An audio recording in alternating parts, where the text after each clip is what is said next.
ஏற்றுமதியை நிறுத்தி வைக்கும்படி இந்திய நிறுவனங்களுக்கு அமெரிக்காவின் வால்மார்ட், அமேசான் மற்றும் டார்கெட் நிறுவனங்கள் வேண்டுகோள்.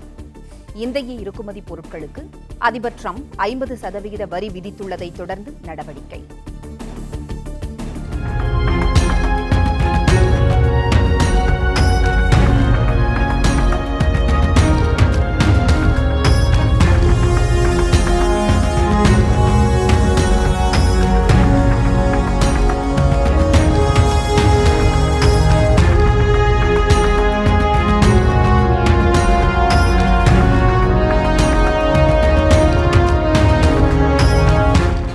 பிளே ஸ்டோர் மற்றும் ஆப் ஸ்டோரில் இருந்து பாலிமர் செயலியை QR கோடு மூலம் பதிவிறக்கம் செய்யுங்கள். செய்திகளை உடனுக்குடன் பெறுங்கள்.